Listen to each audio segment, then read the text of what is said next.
When a person drifts away from Allah, and sometimes doesn't even drift away, but Allah subhanahu wa ta'ala wants to make you even better, He calls you through 4 stages.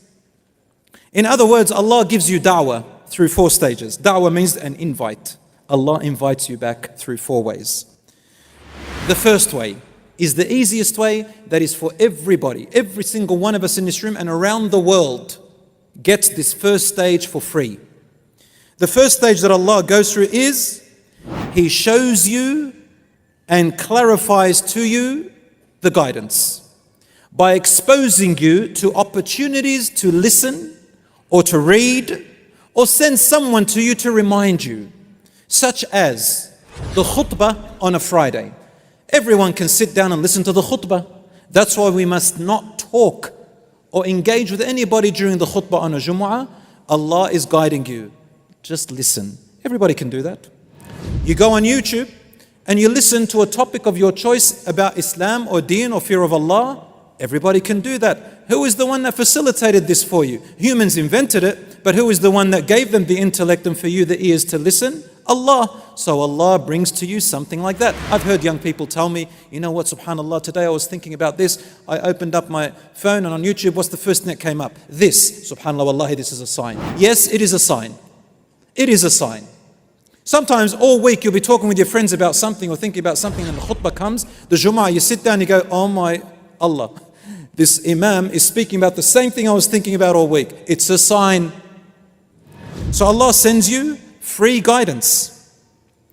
Now, if that doesn't work for you and you continue to go astray, Allah then goes He guides you through a little bit of a tougher approach. The second stage, He will nurture you through disciplining you. So first, you didn't take the reminder when you were comfortable. So then Allah nurtures you by disciplining you. Now I want you to think about discipline in relation to parents. Someone who cares about you. If your mother or father discipline you, or you discipline your children, is it a good thing or a bad thing? Of course, with the correct way of disciplining, with care and compassion. You will appreciate that your parents disciplined you in order for you to be principled through care and love.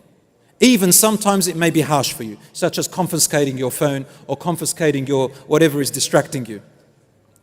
So Allah nurtures you through discipline. How? He will bring a problem into your life. He will bring what? A problem, a challenge into your life. And we all know that humans learn best through what?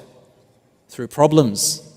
And that's how Allah subhanahu wa ta'ala dealt with all the prophets and messengers and the companions. So if you have a problem, know that Allah subhanahu wa ta'ala is guiding you. Take it in a good way. Now, that problem is going to be your medicine. And once you overcome it, inshallah, you're going to be much stronger and better. So Allah gives you a problem, a learning curve, a wake-up call. Somebody might get sick in your family. A death may happen and you attend a funeral. You may see somebody get run over. You may have an accident, God forbid. You may lose something. You may be tested a lot or a little bit, depending on how severe you need that guidance. Then, if that doesn't work, Allah will intensify a little bit more to the third stage. The third stage is, He will bring you something compelling. The problem is up to you how you want to face it. But when He brings you something compelling, it means it's something that you must face. You have no way to avoid it. You have to face it. It could be a court order. It could be a fine.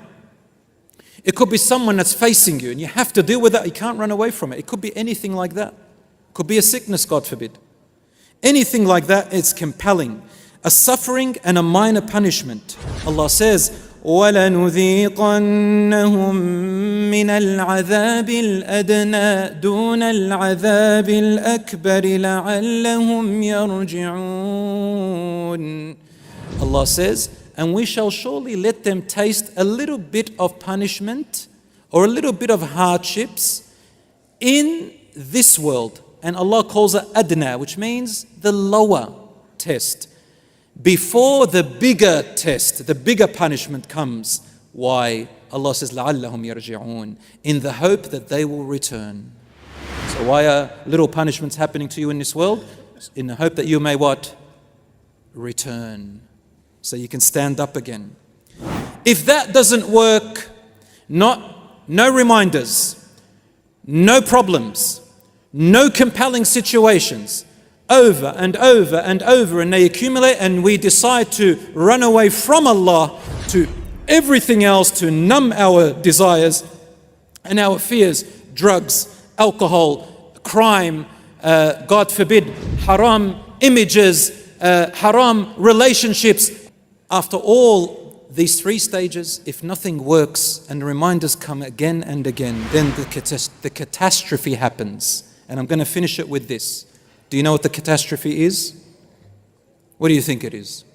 If all the reminders come to the person and the person does not wake up and return, what is the catastrophe that Allah brings you?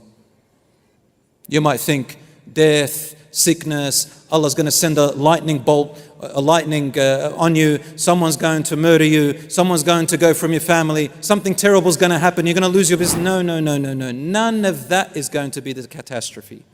You'll be surprised to know that the final catastrophe will be Allah just lets you go. He just lets you go. Do whatever you want. Make as much money as you want. Fulfill your every piece of desire that you ever wanted. So Allah lets you go to the dunya, to your desires, to everything. We do not want to reach that stage, because that means that Allah is no longer with us. He has abandoned us because we abandoned Him. And the only thing we'll receive is a temporary, ugly world, and even the world will turn against you. As for the hereafter, there'll be nothing left.